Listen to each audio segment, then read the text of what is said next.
And look at the Oh, muskets and guns. oh, Yeah, the muskets are really nice. very nice ones. Really nice beat. Yeah, I mean, they're exceptionally. I mean, the shape of the stocks and everything's really beautifully proportioned. I Yeah. mean, when they go to the European style down at the bottom, uh, that nothing stands out. They look a bit like Springfields or something like that. One rolling block type breech loaded. I'm guessing. I don't know anything about Yeah. guns. Look Gun at people this, can please. put in it. Yeah. Mhm. See, that's been the mechanism is possibly started out on a European gun, Yes. and then they mounted it on another gun, Yes. which they then customized to their own Yeah, style. But, Omanis are great at that. Yes, they do. well, yeah, I mean, why not? I mean, they might say, "Oh, I like this mechanism, but I can make a better barrel than that." And I mean, it's the European style stock, but look at all of the fittings on holding the barrel onto the stock and that, which is purely Yemeni. I'm looking at the top of the barrel above it Yeah. Oh, this one. from the other musket. Yeah, that looks like it's a fluted steel barrel. Yes. So they Yeah. carved grooves in the barrel on the outside for decorative purposes, Yes. or possibly to lighten the weight of the barrel. I don't know. I don't know how good an idea that is for a gun. It might weaken the barrel, but it looks very attractive. Yeah. This one has got a coin or something embedded in the stock. Yeah. Yeah. It's got a maker's mark as well. Yeah. Oh, powder, Yes. powder horns. Yes. Yeah. It is. I can see a little powder measure hanging off the belt there for Yes. pouring powder into the. True. Yeah, it's got all the good stuff. I And these are a fairly unique shape for the powder horns too. They're really yes. quite a nice shape. Yes. Yes. Yeah, that's pretty good. Look at them. Very Oh yeah, let different me to see. Persian and Indian style, right? Yeah, yeah, it's entirely their style. Yeah. The kind of idea of the belt with all the things hanging off it, that's all the way from the Ottoman Empire to northern India. But you can see that powder measure quite clearly there. Yes. But see there's bits of embroidery on it. The Yeah. those powder flasks are probably wet molded leather as well. Yeah. And then it dries and then they possibly lacquer the inside to keep it waterproof because you don't want your powder to get wet. Even in the desert, you can wake up in the morning and have dew everywhere, and I mean it disappears in a couple of minutes, but you don't want your powder to get wet under any circumstances. Yes. Primers, Yes. um, Primers. that's a classic design. I think you can see them everywhere. Everywhere. I Yes. mean, each one is individual. I'm not saying that they're just Yes. copying other people's designs, but this is a very practical design for a priming glass. And now Oh, Indian dagger. Qatar. a very, very expensive kata. Yes. I mean, it's This even the collection belong inside. to really royal collection in Oman. So those guys who own these things, exactly. But it's got it looks like rubies, but it could be garnets on the inside of the guard, not just the outside. Yes, also That is inside. showing off. Yes. Look, I mean, that's Bede, look. oh yeah, yeah. This is really over the top. Weirdly enough, very practical knives. Even covered in jewels, they still work perfectly well. We just look Oh, how that's much money the owner had. oh yeah. Well, I mean, in India particularly, um, having highly decorated weapons was an important show of status. But the other Yes. thing was they had to have good blades. Yeah, yeah, they did. Because if they didn't have a good blade, nobody'd respect you. And it's interesting that in museums, sometimes you have a highly decorated hilt and a highly decorated scabbard and an ordinary blade inside. That's because in at the time before it was collected, somebody said this blade's worth more than the rest of the stuff together, and taken the blade out and put it in another sword, and then sold or let the British steal um, the jeweled part of it. In the case of a katar, it's all in one piece. You can't really do that. But there's a lot of Indian swords where the blades have been swapped. Yes. Love. because sometimes Love. people needed money and they could sell them, and blades were considered highly valuable. Jewel, not as much, something, but it is really nicely decorated. Very. One of the most beautiful Qatars Yeah, I've seen. and it's a very old style of decoration too. Yeah. I would guess this is 16th, 17th century. Yeah. Very I mean, it's a guess, and I'm not an expert, but that's the kind of style of decoration it looks to me. beautiful. This is unbelievable. But again, the in Indian jewelers' workshops and metal, they could still do this Yeah, in yeah, the 19th century. they can. They can still. They didn't lose any skill No. at all, Indians, they and can there still was, do. Yes. yeah. So I mean, we might say, oh, that's a really Do old you design. remember, Beat, when we were talking about Mr. Al-Gharash's collection and those things which they made in Arab countries, also in India, also in Mm. Iran, the replacements they made for him? Do you remember the Yeah, quality? yeah, It's yeah. unbelievable. Because there are people that still can do it. Yes. The thing that what you've got to look at is if you get a highly skilled metalworker jeweler and you give him an original copy which has the original design, that's when you start to wonder whether this is an old one or is it a new one, Yes. because a lot of judgment is made on design. Yes. I mean, sometimes techniques differ for mounting stones and that, and you can say, oh, they never used this technique in the 17th century, so this has to be later. But other times, it's very difficult. And when the design is so high quality, it's so hard to tell. So it's Caucasian as well? Mhm. So there's Niello in there to make that Yes. black. Yes. That's a very substantial hilt on that. Yes. I've seen a shashka where the whole of the scabbard was covered in yellowed silver. It may have been inlaid silver and steel with yellow Yeah. on top. I'm not sure. Yeah. And I mean, in the Caucasus, if you had money, and it could be because you're a Cossack ataman, or because you're someone in Dagestan or Chechnya or somewhere that Mm. had a tradition of wealth. Um, the design, this is kind of a old style sword that's been modernized by having a knuckle guard, and the knuckle guard has certain 19th century features. Yeah. Uh, but if the knuckle guard wasn't there, the sword would still be complete, I think. Yes. I'm not saying the knuckle guard wasn't part of the original sword. What I'm saying is that the sword has a lot of very old elements in it. And it's a thing in the Caucasus. If they didn't have the knuckle guard and it had a very small crossguard like that, it would not be unusual. Mm. Because in the Caucasus, they didn't use the crossguards for defense. And if you look at a shashka, it's got no crossguard at Yeah, all. exactly. Exactly. So, but the silver work is beautiful. Beautiful. And they have also Japanese. A Jimbari to wear over your armor and the armor to wear it over. And also swords. Japanese swords. Swords, that might even be the armor box he's sitting on, because that was a traditional thing to do when you were displaying your armor. Yes. So that's I without a much closer view, I can't tell it.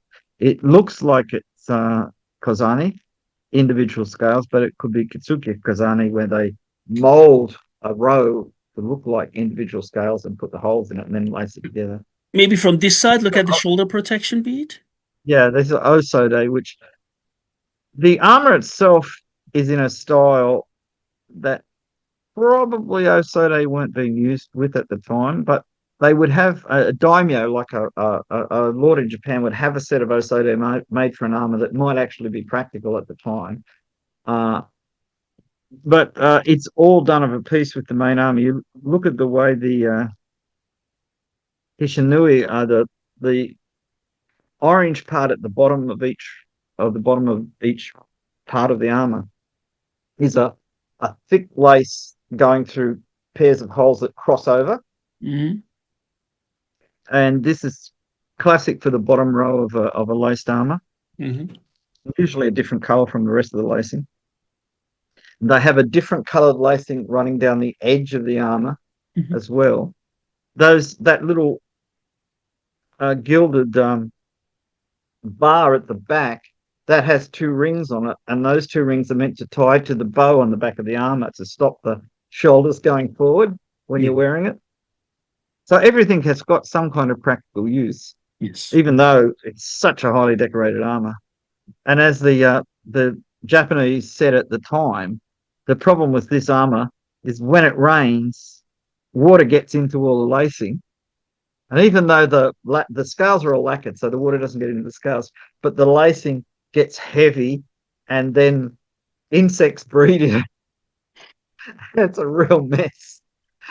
So it was okay when you only went out to fight in good weather, but when things got very desperate towards the end of the Sengoku Jidai, uh, they started to make armor with less lacing because it was just too hard to maintain. You notice he's also got the kote, Yeah. the mail covered sleeves. Yes. You have one piece on the drawing hand side, Mm. which is flexible, so you can raise your hand and draw your bow. Yeah. And on the other side, it's plain, so it doesn't catch the bowstring. And it's in a single piece instead of flexible little lanes. And this is a classic of Japanese armor, as you see it all Yes. the time. In theory, those pieces are meant to cover um, where the armor is. It's got little toggles to hold the shoulder parts over. And in theory, these were originally meant to cover those toggles so someone couldn't come in with his sword and cut that and your armor fall open, which wouldn't have been nice. Oh, these look old. They have Iranian bronze collection. They say they're very proud of it as well from Bronze Age Oh, Iran. yeah, So understandably. they have Very, very. daggers, they have swords, they have axe hats from Iran there as well. And Yeah. ads. Yeah, two ads on the top. Yes, here. Adzes. Yes, here. Yeah. And here. The axes look quite practical. I mean, Oh, yeah. they look as practical as the more modern ones. The swords, bronze swords, long bronze swords like that with they're very Very. diamond section shaped to keep them rigid. They have a But large very good. collection of them. Unfortunately, we don't have enough materials, but I will ask the museum, you guys, if you wish. Yeah. Oh well, it gives us something to look forward to. Look at Oh yeah, them. you see how. I mean, it's amazing how well these were thought out. I mean, some Luristani axes are so stylized and decorative, it's hard to say how Yes, they were meant to be used. Others like this look really practical. yes. I'm sure you Um, can still use them. oh yeah. Well, that's the advantage of bronze. Unless it's started to crystallize or something, it's pretty good even after what 3,000 years. Yes, exactly. In I contrast to mean, iron and steel, after treatment. yeah, yeah. Well, it's rare to have iron. I mean, I've seen like excavator iron swords in Japan, in China and Japan, where they've been in anaerobic areas so that they didn't rust, and you kind of see how well they were finished, and you think, ugh. We're so used to seeing things dug up out of the ground in archaeological things, and we forget that when they were new, they were all bright and shiny and beautiful. Yes, Um, yes, uh, oh yeah, look at those. That remember when we were talking about those hilts where they have kind of raised edges where there would be two pieces of stone or bone or ivory or yes, something in there, and some where there weren't, but still follow the same general pattern. yes. Very attractive. Very attractive. You can see them here Mm. closely. Yeah. It's beautiful. Remarkable. I mean, I've handled a couple of original ones in private collections when people wanted to discuss them, looked at. They're remarkably well balanced. Very, extremely. You kind of look at them and you don't know. Well, first of all, you're not there facing them, so you don't have a real idea of size. It's always difficult to tell size in photographs. But they have a very nice feel to them. You feel that if you were imagine you've got a big shield and you've got this little thing and you're getting in. That was very bad mime of it, but you're in stabbing people. These would work really well. And at the same time, they're works of art because, again, like the Sanjars, these are showing how important you are Yes. because you can afford something this nice. Yes. Just one thing, one of my clients from Zanzibar, he's from Tanzania, of course, of Omani origin. He sent me Mm. this shamshir, which they found when they were doing some civil engineering project. So this was Mhm. buried, this shamshir. And he told me, even in Oman today, even Omanis, I mean, Tanzanians of Omani background, they all, if they could, they can afford it, have a Persian shamshir. They're proud of that. So when they found it, I think this sort, they were very, very proud of that. So now they Mm. sent me some pictures. You know how beautiful it is. Unfortunately, guys, it was underground. That's the way. So they Yeah, don't know why it was but buried, to be honest. They don't know. yeah, but you see a highly decorated crossguard.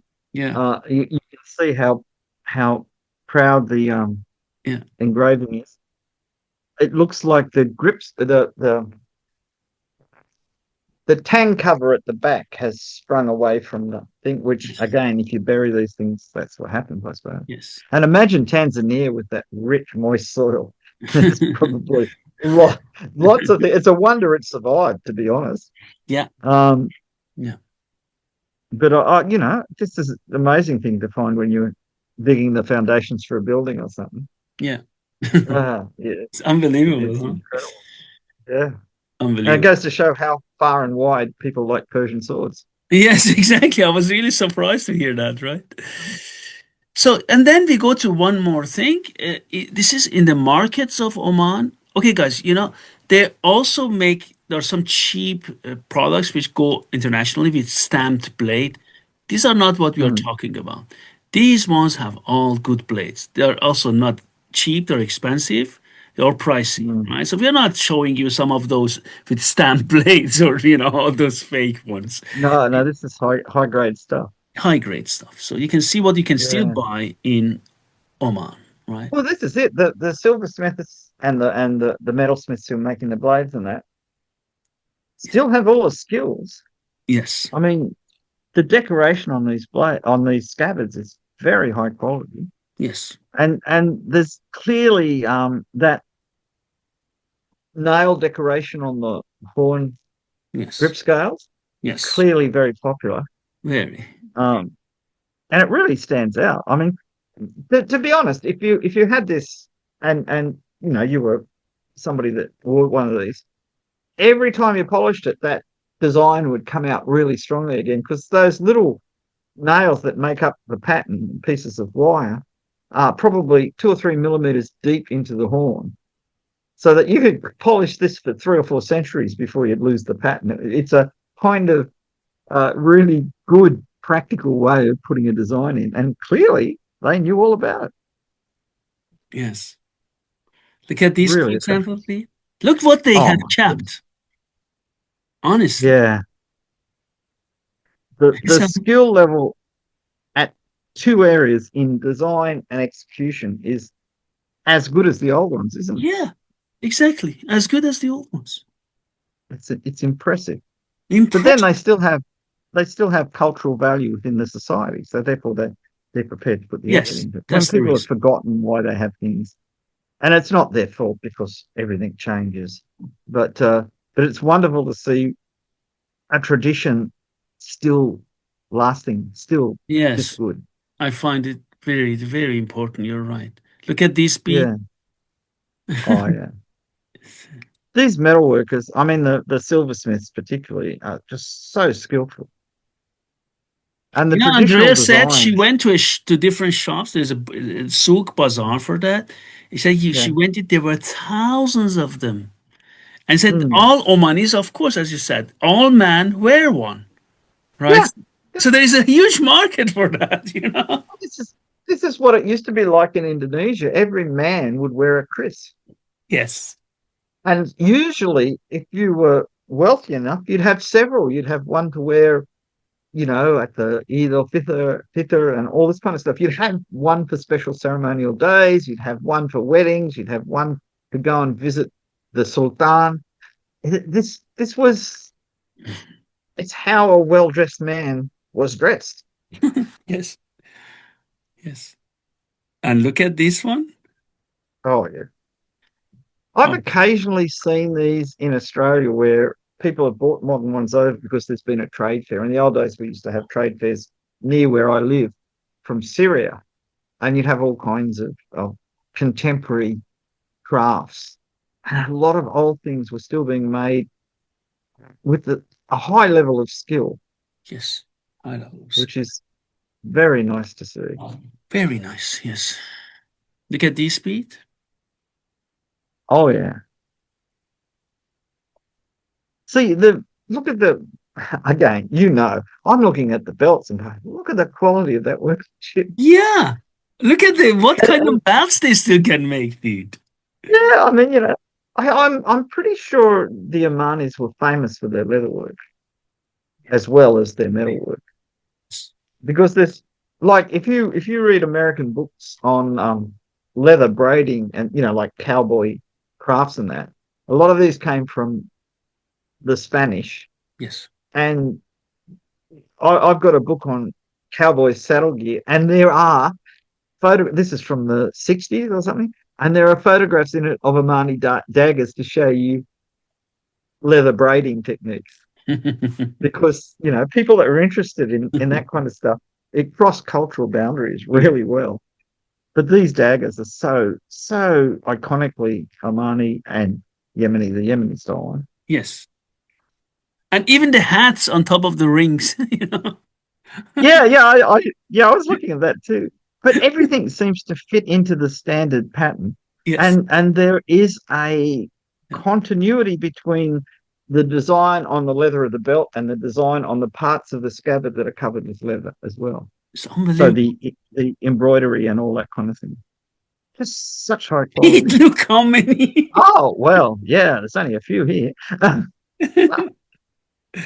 If someone is in love with daggers, he shouldn't go to such a shop, right? Oh yeah, he would have no money when he walked out, but possibly a couple of Exactly. daggers. Yeah. Yeah, it's spectacular, isn't it? And there's little amulet cases, probably with Yes. little Yes. bits of the Quran in them to Yes. Amulet cases as well. spiritual protection. It's like Oh so. God, That's look. black horn, beautiful black horn. See, Look. black and silver go together so well. Yeah. Look at that. Yeah, Some, but just to see stunning. what they kept, the quality they kept, guys. Well, yeah, and I mean, it's just all over the place. It's unbelievable. I swear, right down the bottom underneath the dagger is a cartridge belt. Is it? Oh yeah, I saw that. Yeah, Well, yeah. you never know.